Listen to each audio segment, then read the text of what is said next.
Bazo, comment on a dit Bazo? Nous consacrons bateau.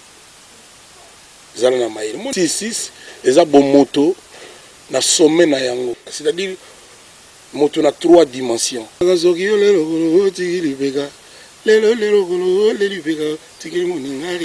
ça pe meto tika le kutate. Autant que les autres, on n'a jamais vu leur certificat. On n'a jamais vu leur diplôme, on n'a jamais vu leur bijoux, des contre-vérités quoi.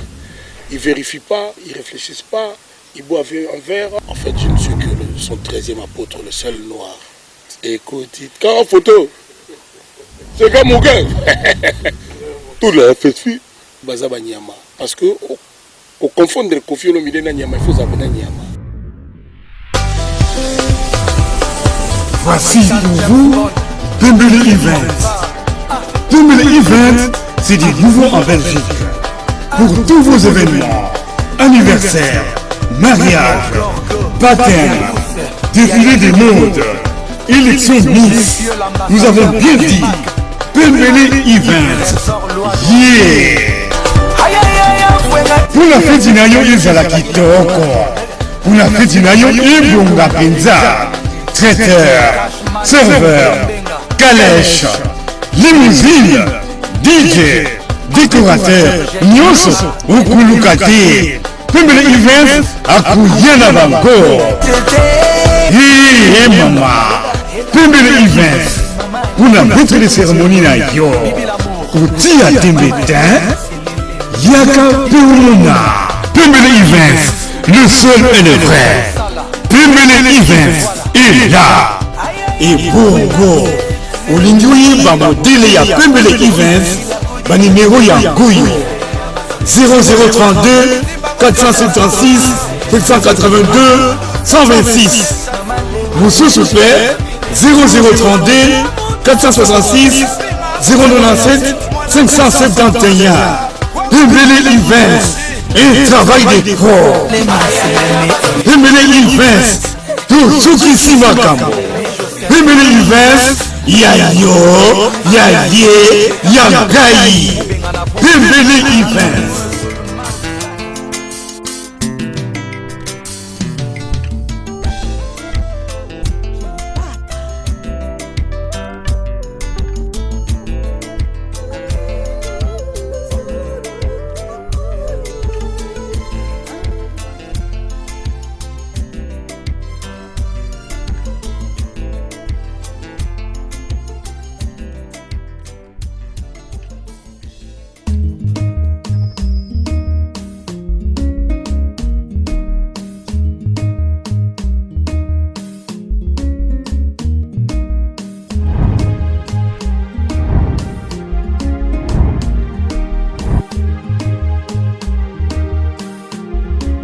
Votre fils en tant que votre frère, Dazoflex est toujours là pour vous informer, pour chercher l'information.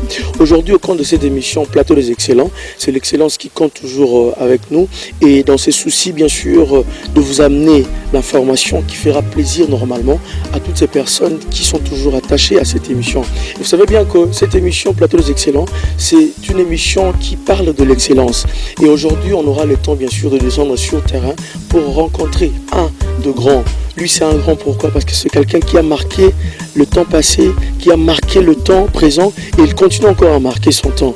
Lui, c'est qui? C'est l'artiste Kofi Olomide. Aujourd'hui, je descends sur le terrain pour parler avec la star, nous dire un peu comment est-ce qu'il a eu à le préparer depuis le début de sa carrière. Il est en train de continuer et aujourd'hui, avec son tout dernier album qui est intitulé 13e apôtre. Pourquoi 13e apôtre? Chers amis, c'est vrai que deux fois on se demande plusieurs questions sur ces titres de l'artiste 13e apôtre. Mais tellement que je n'ai pas voulu l'expliquer correctement, je préfère descendre sur le terrain, parler avec l'artiste Kofi Olomide. Alors ensemble avec vous, on va découvrir l'artiste ici à sa résidence à Montfléry.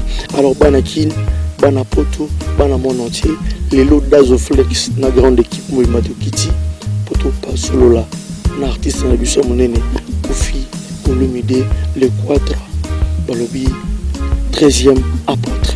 Suivant, on va continuer pour aller vers l'artiste, c'est Avandi na Tronaï, c'est Avandi, Azo respire, que c'est l'ambiance, c'est l'ambiance, chers téléspectateurs. Mais, oui, tout ça, nous sommes en abisso, nous sommes conformés, c'est avec lui. Et on va découvrir ensemble avec vous. Comme je vous avais dit, dans l'excellence, il y a toujours des gens qui nous demandent bien sûr à répondre à l'excellence. Alors, lui, c'est quelqu'un qui est l'icône de l'Afrique. Il a eu vraiment à faire un temps. Il continue encore à faire son temps. Et on a besoin juste de découvrir quelques petits secrets. On a juste besoin de découvrir en lui le fruit de son travail. Qu'est-ce qu'il peut aussi nous dire? Qu'est-ce qui peut aussi nous exciter, bien sûr, à atteindre son niveau et même peut-être à dépasser son niveau? Lui, c'est qui? C'est Koffi Olomide, le Quadra, aujourd'hui avec son dernier album intitulé 13e apôtre. 13e apôtre. Bonjour Koffi Olomide, comment la santé? Ouais, tu vois, calme là. C'est un grand plaisir premièrement de passer sur notre chaîne la CBS Télévision et un mot pour cette émission Plateau des Excellents. Vous êtes les bienvenus quand même. Merci beaucoup l'artiste. Et aujourd'hui nous parlons bien sûr de ses derniers albums intitulés 13e apôtre. C'est vrai qu'on n'a pas eu peut-être la chance, tout le monde n'a pas eu la chance peut-être de suivre votre point de presse, mais aujourd'hui on aura quand même besoin aussi d'avoir quelques explications sur ces titres. D'abord, 13e apôtre. Oui, Jésus avait 12 apôtres, et moi j'aime tellement Jésus, je suis tellement son adepte. Déjà j'avais chanté il y a longtemps Petit frère à Jésus, et au moment de faire mon dernier album, je l'avoue. En fait, je ne suis que son 13e apôtre, le seul noir. Expliquer que c'est pas normal que Jésus n'ait eu que des apôtres blancs. Alors qu'il y a beaucoup de noirs qui vivent pour Jésus, qui sont là pour Jésus. Des gens comme Mandela, des gens comme Martin Luther King, comme Haïlé Sélassié, comme Houphouët-Boigny, comme Kwame Nkrumah, comme France Fanon, comme Carl Lewis, comme Mohamed Ali, Obama. Tout ça pour moi, ça peut être que les apôtres de Jésus. Donc moi, on n'a jamais vu leur certificat, on n'a jamais vu leur diplôme, on n'a jamais vu leur bulletin de nomination. Et j'ai fait ma vision, j'ai eu ma vision. Je suis le 13e apôtre de Jésus, l'apôtre noir.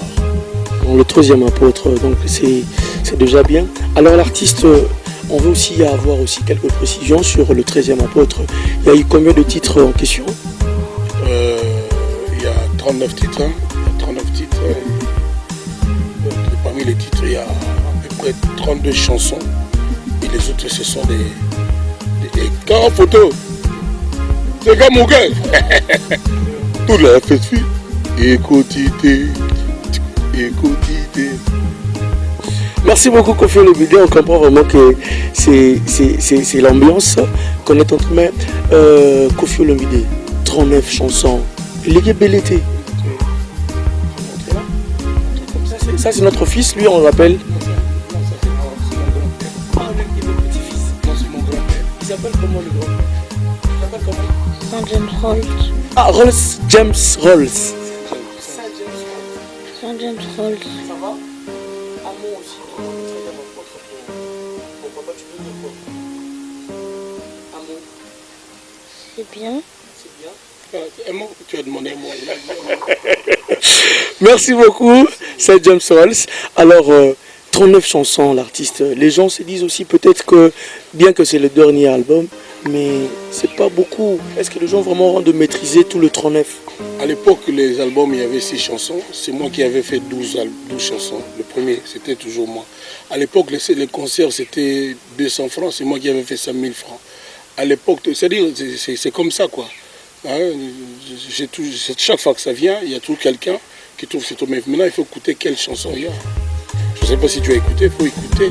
Il faut écouter Symposium, il faut écouter Chéria Moto, il faut écouter Verticalement, il faut écouter Kobetox, où je chante avec Ferrego, la Ligue des Champions. Il faut écouter Manioko Frites, où je chante avec Fabregas, Central Fabro. Il faut écouter Moana, où je chante avec... C'est-à-dire, il ne faut pas vous tenir au nombre. Qu'est-ce qu'il y a dans l'album? Donc, je recommande cet album pour moi. D'ailleurs, je vais annoncer, parce que l'album là, les revendeurs vont jusqu'à le faire acheter 50 $.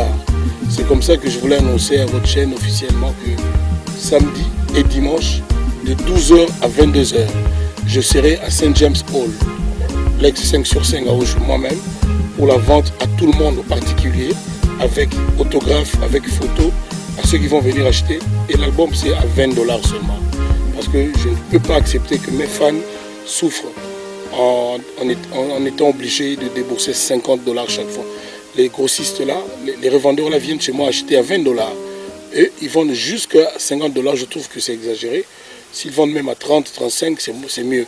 Mais moi-même, je serai à Auchoué de 12h à 22h pour ceux qui voudront acheter cet album à $20 seulement, avec mon autographe et avec une photo si on veut. Donc samedi et dimanche de 12h à 22h. Merci beaucoup, je pense que le message est passé. Donc je pense bien que ce samedi, l'artiste nous invite tous pour la vente officielle lui-même. Je pense que ça sera vers Auchoué. Alors, l'artiste, aujourd'hui les gens se disent, vous dites que c'est votre dernier album. On s'est dit, c'est vraiment le dernier album de l'artiste, du genre qu'il l'arrête, ou bien c'est juste quelque chose pour attirer et pour peut-être continuer prochainement. Quand je vous dis que c'est le dernier album de chansons inédites, pourquoi vous ne me croyez pas? Les gens disent que non, peut-être que ce sont ces ça, les gens disent toujours, hein. Les gens disent toujours, Bandal c'est Paris. C'est-à-dire, ils disent toujours des contre-vérités. Ils ne vérifient pas, ils ne réfléchissent pas, ils boivent un verre, 6, c'est la bête, F, patati patata. Alors, on est en train de vous accuser sur l'affiche du genre étoile, du genre ou quoi ceci. Vous savez, monsieur, mais vous savez, dans ma camoyo, mi vous que le bon lingala. Pour des bière, la terrasse, va m'attendre partout. Au moins, il ne faut pas Coco ça en étant zoba. Coco ça peut s'engager moi maïle. La genèse y a création. La genèse y a ebandele mokili. Nzambe asalaki moto le 6e jour. Asalaki bête nyama le 5e jour. Autant la Bible. Oui, mais on a le bas. Donc 6 les a chiffré à moto. 6 les a bon moto na sommet na yango. Humanisme, c'est-à-dire bon moto, humanisme. C'est-à-dire moto na 3 dimensions. Âme, corps et esprit. Âme, corps et esprit. Et mais on a pas qu'il y a un terrain à bango. Mais ce qu'on aujourd'hui, Fédération française de football. Et bien on a fait Paris Saint-Germain avec la fédération. Bazo, comment on a Bazo? Dazo. On voit on a Paris Saint-Germain, non? Sauf que là, on a Chelsea. On a Chelsea, mais on a une équipe. Mais la France, on a une équipe. Marseille, Lyon, on a Marseille. Mais oui, Paris Saint-Germain, Lyon est dans la fédération. Fédération française. C'est l'État. Fédération française football. De football. Il y a tennis, il y a cyclisme. C'est quoi? Fédération France de football. FFF. Donc, Benzema, la casette, joueur de diable. Pour FFF, Fédération française de foot. Mais là, ils ont pas un support. S'il vous plaît, Moko, ils n'ont pas Moko.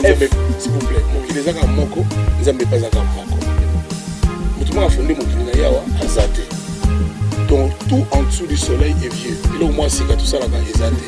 Au rose à ma dessous, tiens ma fout en bila, nous tiens ma fout à l'huile. Tiens ma tomate, les aga ma dessous. Donc ce qu'on dit nous va nous causer là partout. Zala na maï, Monique Fiolo midi petit na maï.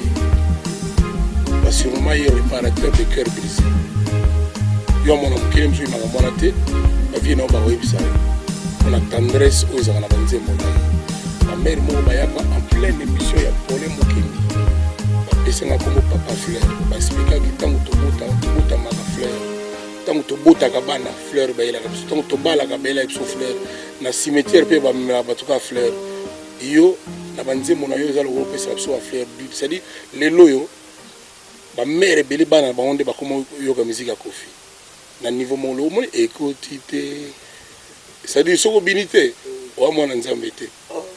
Et là comment on peut les soucis? C'est tout ce qu'on a oyo cause après cette éviter ça va bien te. Ya on a le baboye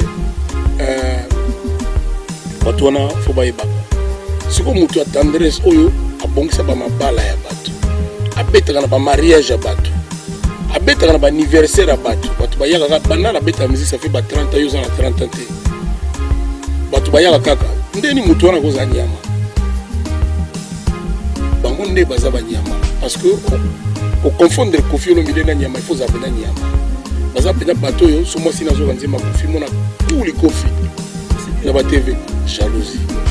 Vraiment meilleure question émission yango jalousie motema c'est dit na Congo wa motu faza la zéro. Tala le album une semaine 200 000 vues zembona écouté. Normalement Congo il faut la fier.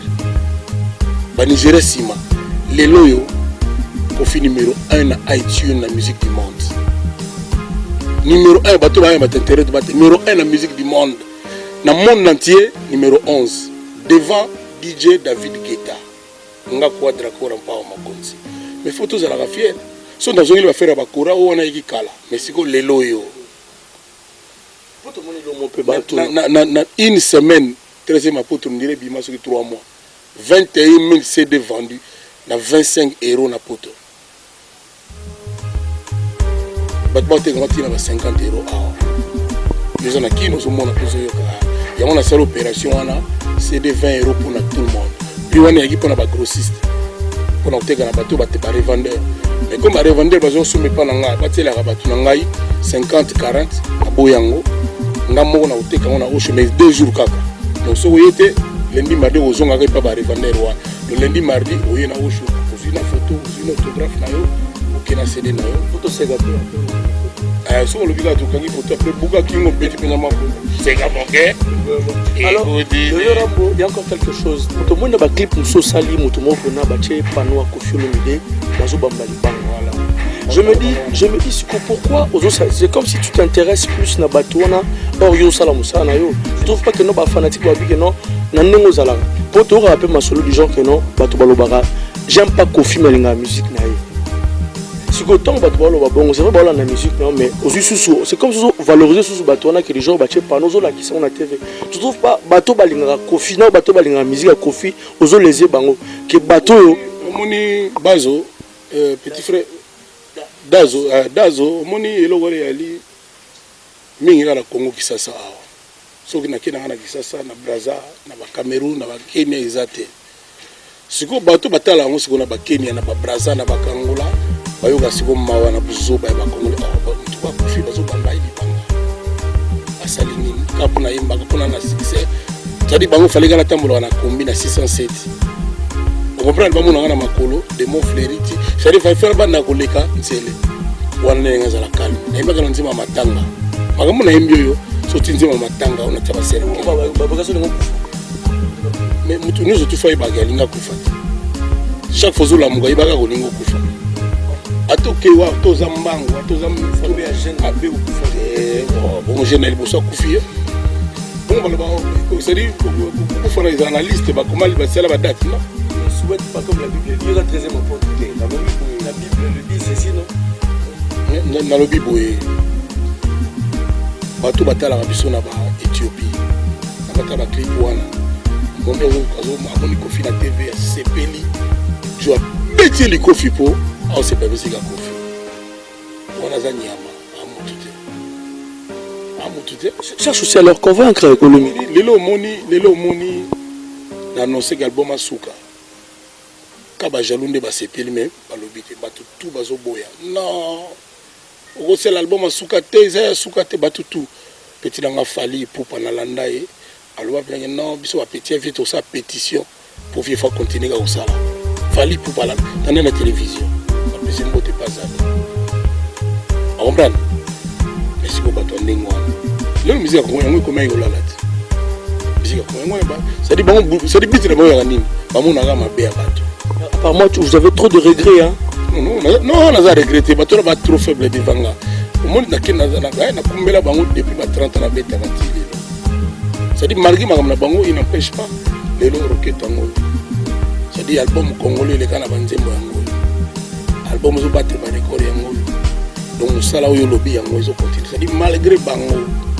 tant bien que mal on comprend mais na oté ya bango parce que ba sala soni ya mboka c'est dit ba tu vas comprendre raté mais bon mututu na place na ye na mokili ase mais ngai ezate bango nde ba empêcher nga ke na sala ka boulot on peut tendre ba sala ke bandali ko mapari vous savez mon fleury comme mon fleury talaka mon fleury jamais Kabila comme en Hollande jamais président biso ka bangi grand prêtre mboka hein c'est des na signé qui penya na tineli déjà le 13 kaka mon président vraiment n'est place aux alliés nga quadra ndako na babuka ki na ebité sur le bindeni mon président vraiment CD.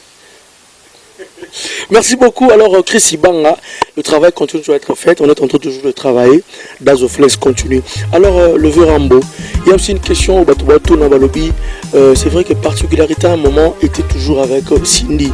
Est-ce que vous pensez aussi du genre retourner à un quartier latin sans Cindy? Cindy était à ça, dans le quartier latin, dans un salaire. Voilà, c'est tout. Et là, vous avez le meilleur chanteur du Congo. Nambasi Namibali compris. Yoga un symposium, yoga verticalement. C'est vraiment la scène yoga verticalement, yoga symposium. C'est belé, il même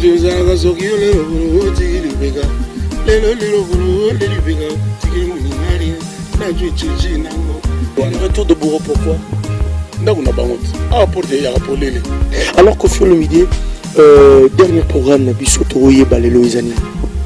Programme après le vendredi, il y a samedi et dimanche. Et sortie officielle, est-ce que c'est déjà prévu pour un concert en live ou peut-être Batum Souaza pour un process qui va vraiment quotité en face. Batum Souaza va tout le 39 albums en face. Il y a un programme réservé. Tout ça là-bas, tout ça précédé. On a vu l'album, on dirait 3 mois. Une semaine et il est là. Et maintenant il est 13, il est le 20, le 28 jours. Donc tout est là, on a fait ce qu'il y a mois. Tout va être yoka, côté là, on va nous ma chanson donc voilà, il y a un fait dans côté. Alors on va dire tout n'a peu. Le vraiment on est où du genre. C'est un dictionnaire. Un dictionnaire. Vraiment faut faire le exagère avec le vraiment veut dire que vraiment. Non, toi il est vraiment trop sérieux. Ouais. En tout cas, c'est l'ambiance plateau des excellents. Merci beaucoup à tout le monde qui aura cette chance de nous suivre le samedi à partir de 15h30 et bien sûr en rediffusion le dimanche. Et sans oublier déjà, on fera un effort de passer aussi cette émission sur le net. Alors qu'au fur et à mesure, un dernier message pour notre l'émission plateau des excellents avec ton petit Dazoflex. Dans l'équipe en Kanasika. Aux histoires, il y a musique à Congo. Autant la musique à Congo, n'est comme il est non n'est tikali. Tout est au Kana. Musique à Congo et résister. Oh non, Nigeria, Nigeria, d'abord l'équipe sur la foot. Ça va monter la bacar, ça va pièce de rechange. Banda kala baligara monga na mamutu. Nigeria wana. Biso to télémela monga na ndule. Les loyo à cause de plus à faire réunion ya musique religieuse. Au fond la TV de 6h à 8h kayango, de après-midi kayango. C'est-à-dire na mokili mo juste na barato ngona ba musique normale les obeta. To sambela pe meto tika lokutate. To tika esprit mabete, to tika motema. O minze monomo boana boy, je crois. Alléluia. O yembi minze momo. Voilà. Donc ça sert à rien ko sambela tant que so aussi sambela ko sala mabe. Ndenge le kana congolais. Ko filo la sala mabete. Te. Nazolo ba pona biso ba congolais. Ndala musantu tenga na kokana ngana nyoso te. Nazolo ba pona biso ba congolais. Et va faire comment la télévision musique faut rejeter pour l'année. Sauf pour le CNN, pour le TF1. On est pas zabou. Et puis TF1, il y a un canal non. Le canal plus on a. La musique va ça banane. Et c'est il n'a compris n'a gâté n'a compris. Ça me c'est qui paga plus. Et puis tout semble on les gars bamboka tout le monde. Tout sur la 40 chaînes religieuses dans la situation. Pourquoi n'engana motema mabe. Et mbaga déjà au sambela minyo lingi tant que vous respectez nos 10 commandements de Dieu, nous avons jaloux. Tant que nous avons mutumo hypocrite, tant que nous avons mutumo esprit mabe et simbate. Dans Congo qui n'a pas boy. Et qui n'a pas boy, koloba loba. Pour condamner comme il compte. Moi na besoin c'est toujours conscient qu'il faut tout ça la boy pour mourir. C'est ça le problème. C'est ça le problème. Au fond d'accord, bandal séparé. Oh, musique à mutuona il qui a oyo. Quand on va faire la polémique, c'est-à-dire que il fallait faire l'ennemi à Kofi. faire les gars face à la clip à profiter. On a des 5 on a bango pour l'année. Mais jusqu'à présent, vous avez déjà compromis, il y en a petit non faire. C'est les gars qui déjà fait à l'obaki que Azaki n'a pas comme trop ya kosala bonne. C'est normal. Mutaya yembeli faut que Cobetox, faut que voir la Ligue des Champions faire. Faut que nenga mutasa yembeli nga bongo. Ce que ça n'a taillé, ce que ça n'a taillé, il y a pas de problème. Il faut pas tout singa na kingo. On a les petits na ngala olinga parce que jaloux ba yebeli ba na ça c'est belé. Jour où on a fait une surprise après ce que nous avons tout ça dans ce clip, tout ça, tout a problème.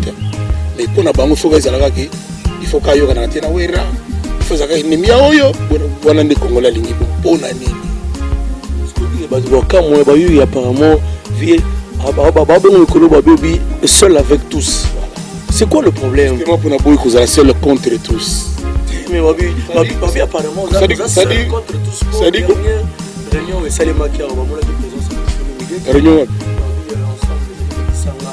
Tout le monde a dit Papa Wemba, Tchalamwana, Weranson, tout. Mon avis, juste au cas absence à Kofi Olomide. Mais c'est quoi? Si on va bien ngate, si on va bien ngate, il y a une adresse pour eux. Il faut bien.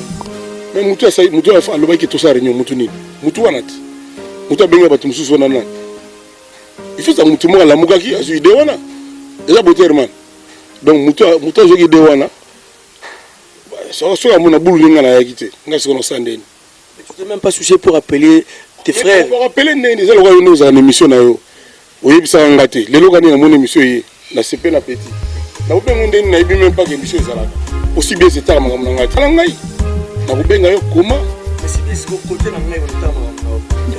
Seul avec tous. Oui. Na lo ba on déjà mo pao moto na kati ya bato. Wana yoka quand même to mona mukea.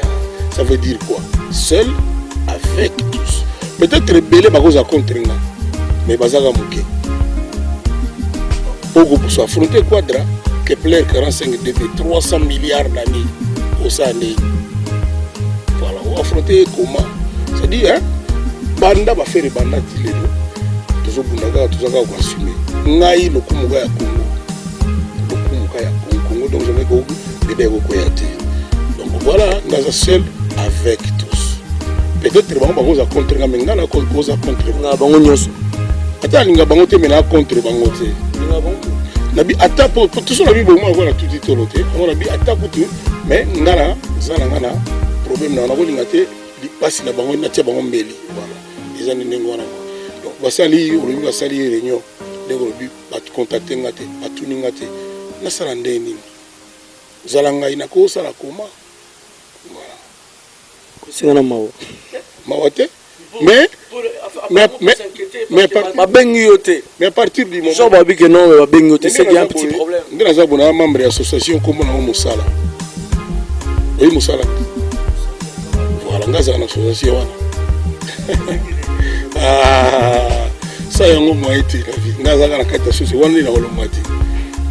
Et puis, on a une association Vokota. Il faut y avoir bit nango, objectif nango, statut nango, règlement d'ordre, c'est-à-dire siège social les agawapi, on va poursuivre bidi ba membre nango banani, il faut les alana oyo bango meso oyo bien on peut to na kan ngona na mouvement ba zoaté. Donc voilà. Merci beaucoup l'artiste. C'est vraiment grave parce que on sent vraiment que c'est le Quadracora, c'est-à-dire que le 13e apôtre Yanzambe. C'est vraiment là. Alors un dernier mot, je ne veux pas continuer toujours à poser parce qu'il y a encore du temps. Je préfère que l'essentiel ait été déjà dit. Alors un dernier mot qui pour aujourd'hui et je pense que la continuité sera toujours. Donc on a CP tout na moi na ngaoyo. Vraiment la CP pendant tout le monde. Esprit moi bien calme.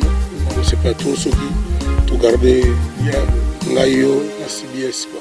Pour le reste, samedi, dimanche, de 12h à 22h, dans St. James Hall, au Choué, 62 à 5/5. Vente spéciale, il y a CD à $20. On a tout a grossiste, on a battu news autour. Oye, si on a besoin de signer, petit gala, tout quand même ma photo, ma selfie. Donc on est allé samedi, dimanche, dans St. James Hall. Donc, nous surtout à l'ignorance, c'est des naïnes, puis bien, aïe. Rosaire.